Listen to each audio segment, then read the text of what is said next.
No one ever thought a holiday like Thanksgiving could become a turning point in my life. But I still remember every minute, every second of that afternoon. The smell of garlic butter from the turkey lingering in the air, and the dining table perfectly arranged like it was awaiting some grand ceremony. I had waited for that moment for weeks, longing to sit beside my mother and sister, longing to see what remained of our family, even just for a few short hours, something like what I used to know, what I once believed still existed. But my name is Elizabeth Harding, and I'm 38 years old. I'm the head of the pharmacology department at a major hospital in northern Seattle. The job demands absolute precision, sharp attention to vital signs, and an ability to endure pressure that many others can't handle. But I love it. I love knowing I'm playing a part in someone's survival, even if it's just by prescribing the right medication. I don't have children. I'm not married. My life revolves around my job, a small apartment in Queen Anne, and a few medical books I read when I'm worn out. But I've never seen that as a loss. Because for me, there was still my mother, Donna, and my younger sister, Rachel. The only two people who ever made me feel I wasn't alone in this world. This year was the first in 3 years that we had all agreed to bring back Thanksgiving dinner at my place.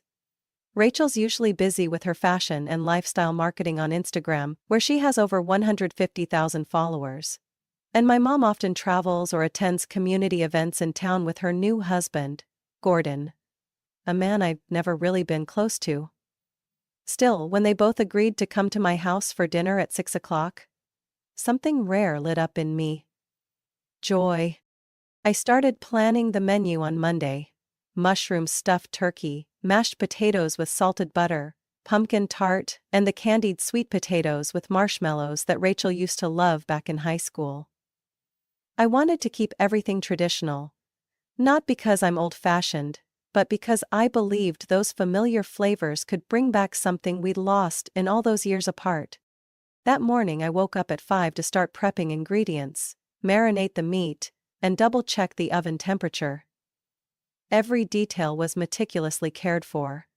I used a bronze tablecloth, placed pine-scented candles in the center of the table, and brought out the porcelain dishes my mom had given me for my 30th birthday. I'm not someone who throws a lot of parties, but this time, I wanted to do it right. Nothing flashy, nothing fancy, just a simple, heartfelt, family meal. By 4 p.m., everything was nearly done. I was checking the mushroom stuffing inside the turkey while softly playing a Tchaikovsky symphony, my mom's favorite classical music. In my head, I pictured Rachel walking in, scrunching her nose but eventually smiling at the smell of fresh-baked pie. My mom would praise, "You got the turkey perfectly crispy," and I'd smile, pretending to be modest but glowing inside like a child finally being seen. So when I received a message from my mom at 4:37 p.m., I felt something slip right out of my chest. "Rachel has something come up. I'll be a little late, maybe around 6:30. "Don't worry. I'm really looking forward to dinner with you." No punctuation, no emojis, but enough to make my heart ache. Something came up, with Rachel. Usually meant an unplanned photo shoot, a PR event, or just that she didn't feel like being bothered with family dinner. And Mom never truly held Rachel accountable for that. I've known that for a long time. But I still hoped today would be different. I exhaled deeply, folded my phone shut, and set it down on the table. It was almost 5 o'clock. The last light of the day filtered through the window, catching the melted butter glistening on the golden roast turkey skin. I turned back to the kitchen, adjusted the oven, and drizzled a ginger honey glaze over the roasted carrots. The aroma filled the room, briefly making me forget the sting of disappointment. I could still wait, still hold on to hope. It had been so long since I got to cook a real family meal for the people I loved. I grabbed a bottle of red wine from the shelf, placed it on the table, and opened it in advance. Because no matter what, I still believed that things made with love would eventually be received with sincerity. I didn't know then, it was only the beginning. 6:05 p.m. No one showed up. I watched the wall clock tick silently, mocking my foolish wait. The turkey had been taken out of the oven 15 minutes earlier. Still warm, skin perfectly crisp. The table glowed under candlelight. But around it was only me. I called Mom. No answer. I called Rachel. Still nothing. An uneasy chill started crawling up my spine, like a slow frost through my bones. I tried to stay calm, walked to the table, and straightened the napkins once more, as if doing that would somehow bring the evening back into place. 6:32 p.m., a message came in, from Mom. Rachel and I decided to have dinner at the Wharf restaurant. Donna, wait. Maybe next time. Happy Thanksgiving. I stood frozen. No explanation, no apology, not a hint of remorse. Just a few cold clipped words, like the snow now beginning to fall gently outside on the rooftops. I read the message again and again. Part of me still hoped it was a mistake, a joke, a mix-up. But then, laugh, not imagined, real, echoing from the living room. I turned sharply, my face drained of color as I saw it, the pantry door I rarely used, slowly creaking open. Rachel jumped out first, phone in hand, laughing hysterically. My mom, Donna, followed behind, holding her stomach as she cackled like she'd just watched the best comedy of her life. God, did you see your face when you read that message? Rachel said, still laughing. So freaking adorable. Surprise, Elizabeth, my mom chimed in. This is the special Thanksgiving episode of Rachel's Trolling Uptight Big Sis series. I stood there. My heart didn't pound, it clenched. My throat tightened so much, I couldn't make a sound. In Rachel's hand, the phone screen was still lit. A tiny red dot blinked. Live. She was streaming. Broadcasting my heartbreak live. In my own home. The viewers are freaking out over your reaction, Rachel shouted, flipping the camera toward me. Totally raw emotion. No one could fake that face. Brilliant. I looked at her. Then at my mom. These two. The ones I once clung to for family. Laughing, trampling over every effort I had made this past week. Mom, I whispered, my voice cracking. You really think this is funny? My mom shrugged. You're being too serious, Elizabeth. It's just a joke. We were going to have dinner with you after. I let out a bitter laugh. You mean after I became a joke for thousands of strangers online? Rachel was still filming, still live streaming, still circling like a vulture feeding on my pain. Don't kill the vibe, she scowled. I've got 1,000 viewers watching. Just smile, say Happy Thanksgiving. That's all you need to do. Turn off that live stream, I growled. Right. Now. Don't be so dramatic, Rachel replied, bored. You don't get how the world works anymore, do you? This is content, engagement, a collab opportunity. I'm a human being, I said, looking straight into the camera, not a prop in your cheap little show. I walked forward, grabbed the phone from Rachel's hand. Her eyes widened, but before she could react, I ended the live stream, deleted the video, and tossed the phone onto the couch. I didn't smash it. I didn't yell. But it was enough that no one dared say another word. Elizabeth, my mom spoke up, no longer as cheerful. You don't have to be so serious, it was just a fun little moment. I looked at her. Really looked. Not in anger. Just a wave of disappointment, rising like a dam breaking inside me. Did you know? I said, voice tight. I woke up at 5 a.m. to prepare every single dish. Every ingredient, every teaspoon of salt was measured, carefully, because I wanted you and Rachel to enjoy the food. Because I thought this was family. Well, we are still family, Rachel cut in, her voice slightly shaky. You're overreacting. No, I said. I'm reacting exactly as I should. I walked over to the dining table, looking at the dishes that had now gone cold. The aroma still lingered in the air, but to me, everything felt dead.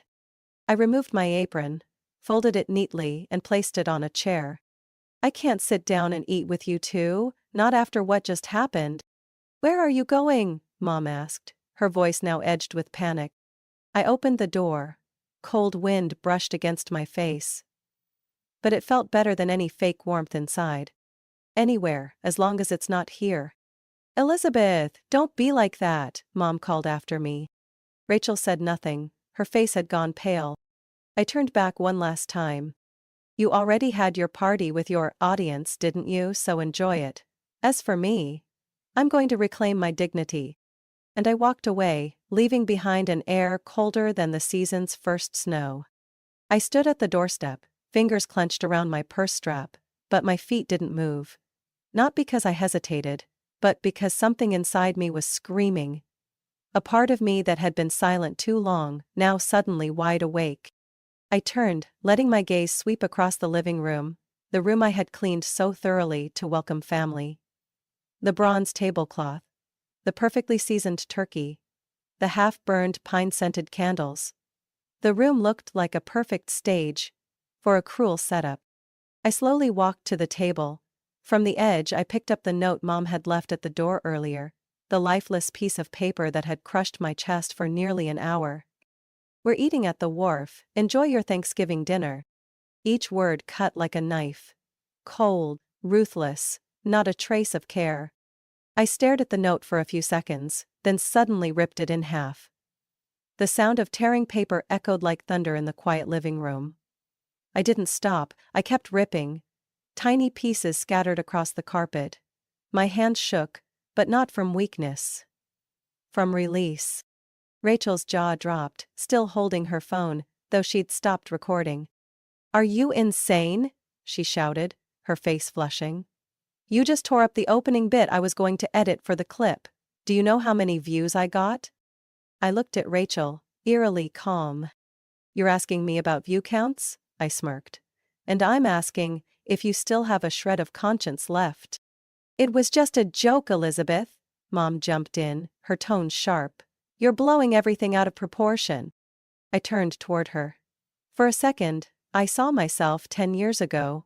A daughter who always nodded, always backed down, always stayed quiet to keep the peace.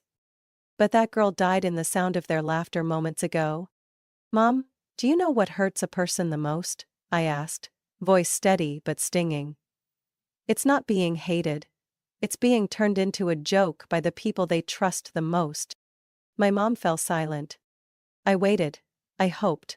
I cooked every dish like it was the last time I'd eat with you and Rachel, and you used me as a tool for clout on that garbage platform. Rachel rolled her eyes and turned away. You're always so dramatic, you never understood the world I live in. No, Rachel. I stepped closer, locking eyes with my sister. I understand perfectly. Your world is built on clicks, on sponsorships, on going viral. Mine is built on principles, on real emotions, and today, you stomped all over them. I turned, grabbed my coat and purse, headed for the door. Elizabeth, where are you going on a night like this? Stay. We'll reheat the food. Mom's voice now sounded panicked. I looked at her one last time. Cold, like the snow outside the window. I'm not a dish, Mom. You can't reheat me after throwing me away. I pulled the door open, the wind howled into the room. If you walk out that door, don't expect me to repost the clip with a positive spin. Rachel shouted from behind. I looked back, one last time. You can keep your clip. I'll keep my dignity. And I walked away. The street was empty. Wind rustled through the bare trees. I walked without knowing where I was headed. But I knew. I had just walked out of a house that no longer felt like home. I never thought I'd have to escape from my own family. But maybe it was necessary. Because some meals are never meant to be eaten again. And some wounds will never heal if we keep staying near the ones who cut them open. I don't know how far I'd gone.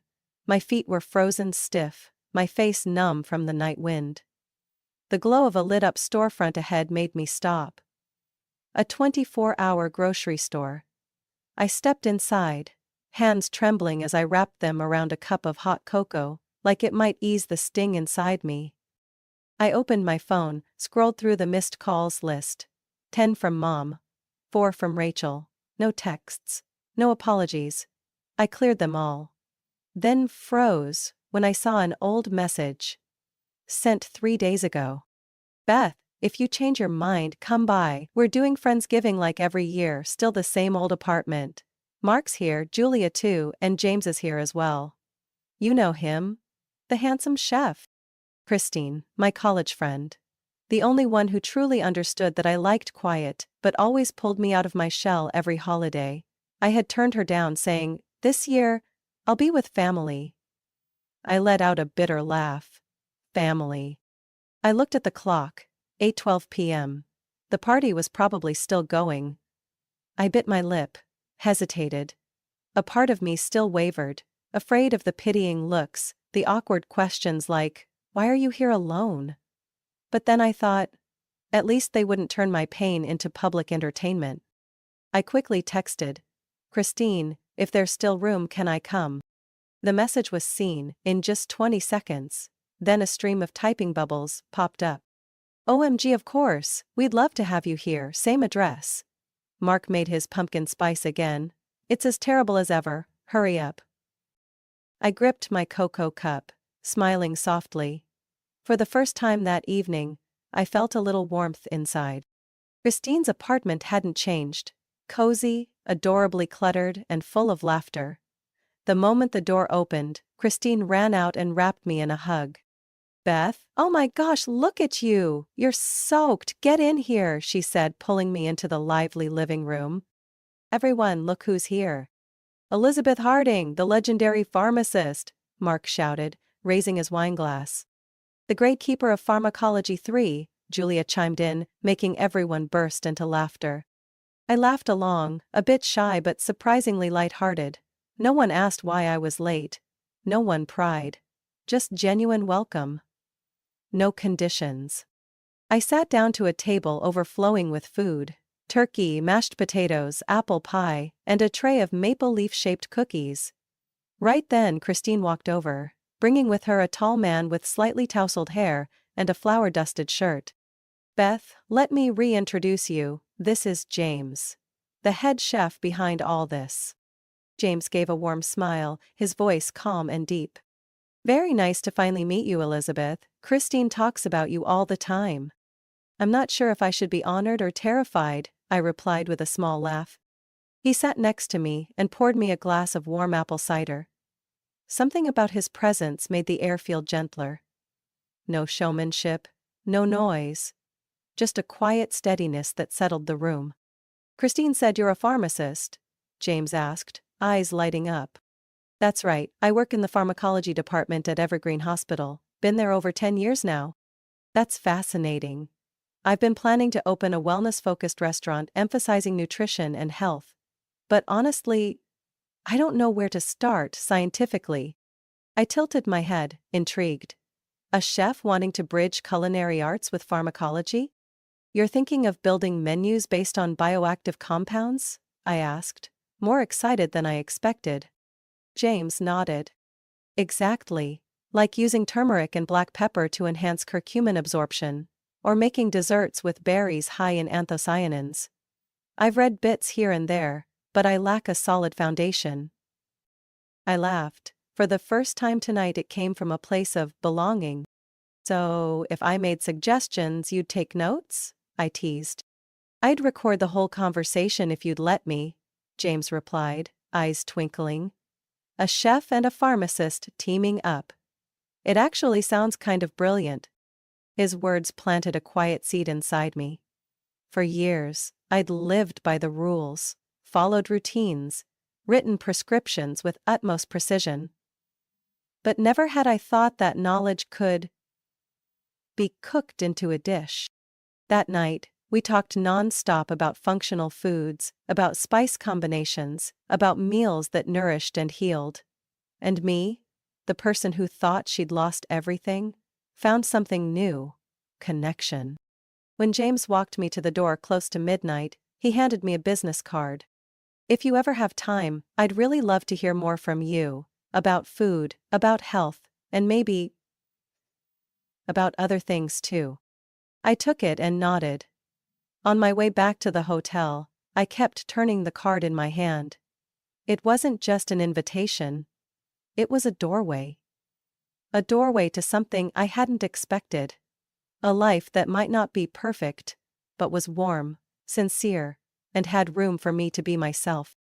I never thought one Friendsgiving dinner could shift my mindset so quickly. But the next morning, when I woke up in the quiet hotel room still faintly smelling of freshly laundered pillowcases, I did something I hadn't done in over 10 years. I wrote an email to decline the Monday morning shift meeting.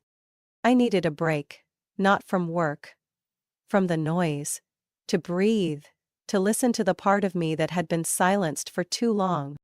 After that dinner, James texted, "I'm trying out a quinoa salad with turmeric and lemon, any thoughts?" I replied within 3 minutes. Add black pepper, helps with curcumin absorption, and try blood orange instead of lemon, boosts the vitamin C. And that's how it all began. 2 weeks later, I walked into James's test kitchen, a small room in the back of an old cafe inherited from his uncle. It wasn't fancy, but it was clean, tidy, and filled with the scent of herbs, vegetables, and handmade seasoning. James beamed when I arrived. "I have a bold proposal," he said, still stirring oat-based muffin batter. "Would you want to help me develop the restaurant's menu?" I froze. "I'm just a pharmacist, not a nutritionist." "Exactly," James said. "But you understand the human body. You know what really affects the immune system, the gut, even mood." "I don't need someone counting calories. I need someone who sees food as part of healing." I stood silent for a few seconds, then slowly nodded. "So, where do we begin?" We started every Saturday afternoon. I still worked 3 days a week at the hospital, but the rest of my time I spent in James's kitchen. There, we studied spices, measured fiber and antioxidants, and tested flavors using biological principles. We tried carrot ginger juice, then added turmeric and flaxseed. We made sugar-free walnut muffins, still low glycemic. I wrote everything by hand with the same precision I used for pharmacology syllabi. One evening, James made an unexpected suggestion. "Elizabeth, why don't you start a blog? Document everything we're doing. This blend of pharmacology and culinary art? I haven't seen anyone else do that." I shook my head immediately. "I'm not used to being online. I don't know how to boost engagement like people say." "You don't need to boost engagement, you just need to speak the truth. There are so many people out there who need the knowledge you have." That sentence left me quiet for a long while. That night, I opened my laptop and typed the first words. "Pharmafood, where a pharmacist tells kitchen stories." My first article was about turmeric, about curcumin, about how this compound only becomes effective when combined with fat or piperine from black pepper. I included a recipe for a mango turmeric almond milk smoothie and a short note. "I'm not a culinary expert, I'm a pharmacist. But I believe this: food isn't just fuel, it's medicine. If used properly." I didn't promote it. Didn't post on social media. I simply sent the link to Christine. 3 days later she messaged me. "Beth, it's been shared over 800 times, even an internal medicine doctor reposted it." I was stunned, not because of the number, but because I realized the knowledge I had quietly held onto, thought to be dry and technical, had the power to reach others in ways I never imagined. 3 months passed. Pharmafood now had over 20 posts. Topics like ginger and its effect on dopamine, omega-3 and mild depression, anti-inflammatory foods, the story of onions and bell peppers, were being widely shared. The people messaging me weren't influencers. They were moms with kids allergic to dairy, seniors managing diabetes, nurses from other states asking for my anti-inflammatory oatmeal recipe. James was getting busier with plans for the restaurant, but every time he had a moment, he'd ask, "Where's your latest article? I always change up my meals after reading them." One day he joked, "You should add a section on your blog called 'Pharmacist Scolds the Chef. Bet it'd go viral." I laughed. But deep down, I knew I was entering a new life.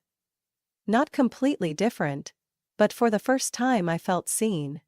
Not for my job title, but for my true value. One Friday night, after finishing an article called "The Truth About Sugar and Substitutes," I received an email from a geriatric doctor. The subject line read, "Thank you for helping me save a patient." The content described a clinical case. A senior patient with lactose intolerance and early-stage kidney disease. The doctor had used my creamy-free kale and cauliflower soup recipe to develop a treatment meal plan. The result? Significantly reduced constipation and better nutrient absorption. I read that email over and over again. And cried. Not out of pride. But because I realized I was no longer just the person handing out prescriptions in the hospital pharmacy. I was healing in an entirely new way. I can't remember exactly when James's gaze started to make me feel flustered. Maybe it was when he winced at my first barley noodles, overly seasoned with basil, yet still picked them up and ate like it was the best meal in the world. Or when he printed out my blog article, The Anti-Inflammatory Properties of Fresh Ginger, and taped it to the test kitchen door with a handwritten note. Official guidelines from Boss Harding. We worked together almost every evening. At first it was just food. Then came stories about childhood, failure, and the fears we never dared say aloud. While he kneaded oat muffin dough, I told him about being isolated in college for being too serious. While I simmered honey and jujube, he spoke of a father who believed cooking is a job for women. Neither of us tried to turn the relationship into something else. It just grew. Like a seedling breaking through what once seemed barren soil. One late evening, while we were refining the description for the Healthy Immunity Bowl, a salad with arugula, chia seeds, black beans, and turmeric orange dressing, James set his pen down and turned to me. "I want you to officially become co-manager of the restaurant." I looked up, stunned. "James, I don't have business experience. I'm a pharmacist. I just write a blog and help test recipes." "No," he interrupted. "You're the heart of the menu. You're the reason this restaurant is more than just tasty, it has purpose." I looked into his eyes. Direct. Warm. Nothing showy. And for the first time in years, I lowered my guard. "If I say yes, I won't be doing it just for the science," I said, voice soft but steady. He smiled. A slow smile, but one that carried a long-awaited answer. "Good, because I'm not asking just for the menu either." Healthy Delight opened on a chilly Saturday morning in early March. No flashy signs, no big marketing campaign. Just an open space, light-toned wood, large windows for sunlight, and small handwritten boards describing each dish's benefits. In the right-hand corner there was a small bookshelf, where I displayed printed versions of pharma food posts. One elderly lady came in 3 days in a row just to read the article Food and Cortisol. We didn't expect the crowd that came in during the first week. Christine brought her entire yoga group. A physician from my old hospital showed up with a team of nurses to try the spicy, Middle Eastern quinoa. James worked in the kitchen and I handled the front, explaining ingredients, the anti-inflammatory effects of black garlic, or how lentils help stabilize blood sugar. For the first time, I saw medical knowledge not locked behind a hospital door. It was alive, approachable, and immediately helpful. 3 months later, a reporter from Seattle Local Life came in for a meal. A week after that, we were on the front page of their Innovative Businesses of the Year section. Healthy Delight, where the menu is crafted by a chef and a pharmacist. The article highlighted the surprising fusion of culinary arts and pharmacology, emphasizing our unique view of food, not just as a calorie source, but as a tool for disease prevention. A month later, a producer from Morning Seattle reached out, inviting us to share our journey from prescription pad to prescription plate. I nearly said no. I wasn't comfortable with spotlights. But James took my hand. Gentle, but firm. "Just talk the way you do in the kitchen. No performance needed, you are the story." I looked at him. In that moment, I knew. This wasn't just about business or recipes anymore. It was about something I wanted to hold on to. protect, and walk alongside, all the way to the end. On the morning of the television broadcast, I wore my old white lab coat. Not because I still worked at the hospital, but because I wanted people to know this wasn't some sudden detour, but a continuation of a long journey. James stood beside me, wearing a brown apron, still teasing with a grin. "You look like you're about to give a vaccine, not cook." I laughed, but deep inside I knew I had never felt more in the right place than I did at that moment. We presented the dish, turmeric flax noodles in shiitake broth, both anti-inflammatory and great for digestion. I explained the benefits of beta-glucan, while James walked through the 3-day broth-making process. The host only needed 2 spoonfuls before nodding with approval. "Tastes great and kind of feels like I'm drinking a vitamin." The segment ended with a question that caught me off guard. "Elizabeth, if you could choose again, would you still become a pharmacist?" I smiled. I still am a pharmacist. The only difference is, now, my prescriptions are edible. That night, after James finished cleaning the kitchen, he turned to me with an unusually serious look. "I know we've done a lot of big things, but I want to ask you the smallest and most important question." I looked up, heart starting to race. James pulled out a delicate silver ring and gently placed it in my palm. "Elizabeth Harding, will you walk with me not just in the kitchen but through life?" I didn't speak. I simply nodded. A nod that carried everything I had lost, everything I had found again, and everything I chose to keep. The morning our Morning Seattle episode aired, I was sitting at the restaurant's small bar, hadn't even taken the first sip of my coffee when my phone began to buzz non-stop. Messages, emails, even notifications from the pharma food blog. Traffic had quadrupled in just a few hours. But what truly made me freeze wasn't the flood of positive audience feedback. It was the message on my screen. From Ashley. I saw you on TV. Maybe, if you have time, could we talk?" I set my coffee down and sat in silence for a few seconds. It had been almost a year since that Thanksgiving night, since I tore up the letter Mom left and walked away from a house that no longer felt like home. Also nearly a year since the last time Ashley called me sis, instead of uptight or anti-social. I didn't respond right away, but all day I couldn't shake the feeling, a strange mix of familiar and unfamiliar, like a door I thought had long been closed was suddenly cracked open again. That night, after the restaurant closed, I told James. He was quiet for a while, then nodded. "If you need to talk to them, I won't stop you, but remember, you're no longer in a position where you have to bow your head to be loved." I looked at him, my throat tight, not because of what he said, but because he saw me more clearly than my family ever had. 3 days later, I agreed to meet Ashley at a small cafe near the waterfront. Not my usual spot. It was the place she always posted about when checking in her luxury life. I arrived first, picked a seat by the window. Far enough from others to avoid stares, but not so isolated that it felt hostile. Ashley arrived after. She walked in wearing her familiar beige coat, light makeup, hair neatly tied. Her appearance was polished, but her eyes were hesitant. Nervous.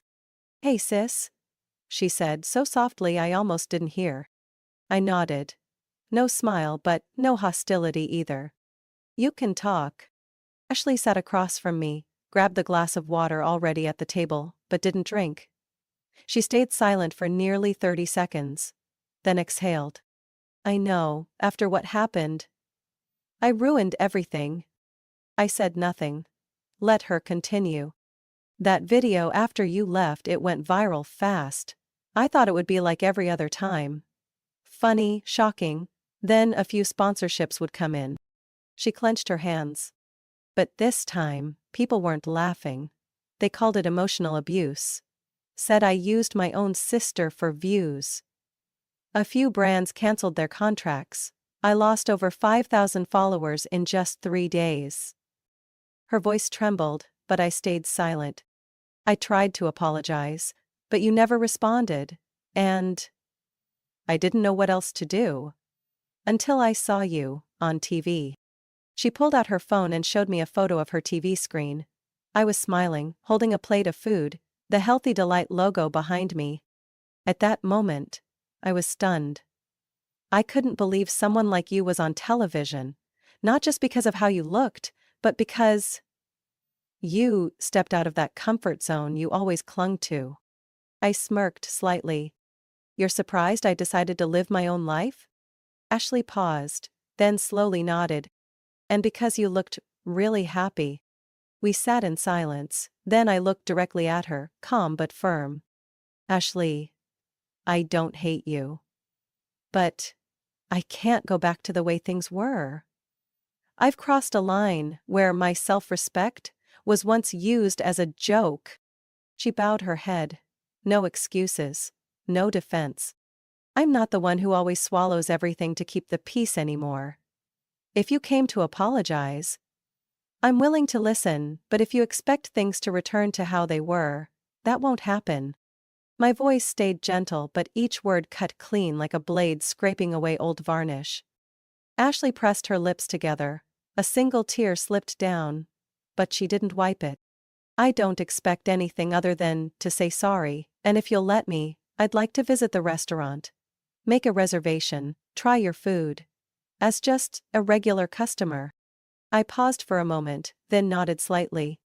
Call ahead, I don't give family priority seating. She let out a quiet laugh through her tears and nodded. Fair enough. When I got home, James was brewing tea. Seeing me enter, he asked only one question. You okay? I nodded, leaning into his chest. I didn't get angry, I wasn't weak, I just was myself. James wrapped his arms around me, whispering, that version of you is already the best one. On the second Thanksgiving morning since that fateful night, I woke to sunlight spilling through the second-floor windows of the restaurant. No more cold emptiness. No lingering disappointment. Just a new day. Starting with the sound of water boiling and the scent of cinnamon tea James was steeping in the kitchen. I came downstairs, still wrapped in a dark wool sweater, the silver ring on my finger catching the light. He looked up and smiled. My new boss is awake. I only agreed to marry you if the restaurant turned a profit, I replied, half joking. James chuckled, pressing a soft kiss to my forehead, like a morning ritual we'd never skip. Today, Healthy Delight opened with a special service, accepting only 5 pre-booked tables for a limited Thanksgiving menu. I had spent the entire week developing the recipes: herb-marinated roast turkey, whole wheat berry salad with dried apricots and walnuts, carrot ginger turmeric soup, and a no-sugar pumpkin pie for diabetic guests. Among the reservations, one table made me feel both anxious and calm: my mother, Donna, and Ashley. At 11:50, the restaurant doorbell rang. I stood behind the hostess stand, adjusting my collar. Christine looked over from the kitchen counter and gave me a small nod, like passing me silent courage. Mom stepped in first, wearing a deep purple dress, lightly made up but clearly a little self-conscious. Ashley followed, her hair shorter than before, eyes scanning the room, no longer smug, but cautious, like she was stepping into unfamiliar territory. Welcome to Healthy Delight, I said, voice steady. Mom smiled, trying to hide her awkwardness. Elizabeth, I'm really proud of you. I nodded. I didn't say thank you right away. I hadn't forgotten.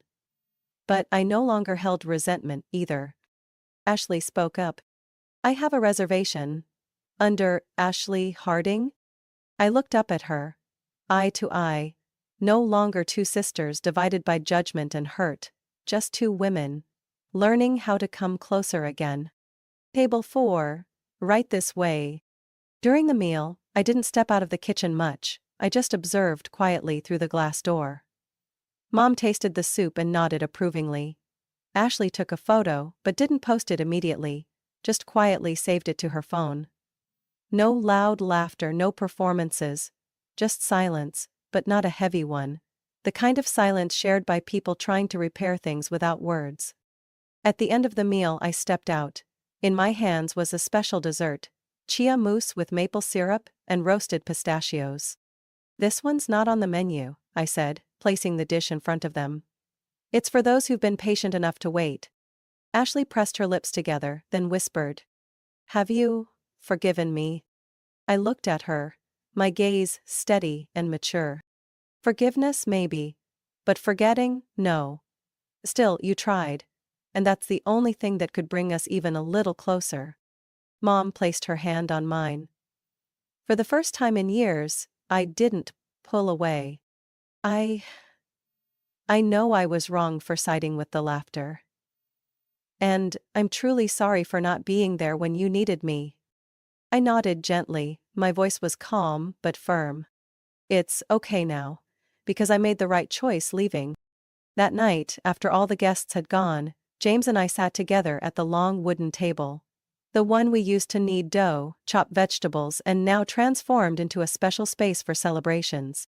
I looked at the empty glasses, the faint tea stains on the tablecloth. 1.5 years had passed. So much loss. But so much regained. James reached out and held my hand. Warm, steady. "What are you thinking?" I looked up at him. My eyes brimmed with tears, but they were tears of gratitude. "I'm thinking if I hadn't walked away from that house that day, I'd probably still be a shadow behind a family that never really knew how to love me. I would have never had the chance to be myself." James squeezed my hand tighter. "And now?" I smiled. "Now, I don't need to explain anything anymore, I just live." Outside the window, snow began to fall. Light, not heavy, but enough to cover the restaurant's awning in a soft white layer. I stood up, took my warm cup of tea, and looked out at the quiet space ahead. No longer afraid of the dark, no longer afraid of loneliness, no longer stuck in the need to please someone just to feel loved. I had chosen my own path, and for the first time in years, I could say this with complete peace. I am truly thankful. Thankful that I had the courage to walk away. Thankful that pain didn't break me, but brought me closer to the person I always wanted to be. Thankful that, in the end, I found family, not in blood, but in choice. Because sometimes, the deepest gratitude comes from the moment we say no to false love. And yes, to ourselves. Elizabeth's story is a powerful reminder that sometimes, in order to find true happiness, we must walk away from those we once called family. Not everyone we're born to will know how to love us the right way. But when we're brave enough to set boundaries and live authentically, we can rebuild a life rooted in respect, understanding, and healthy love. Gratitude doesn't have to mean returning to the past. It can mean moving forward with a whole heart. What do you think about Elizabeth's journey? Would you choose forgiveness? Or draw the line like she did? Share your thoughts in the comments. And don't forget to follow the channel for more heartfelt, powerful stories about family and healing.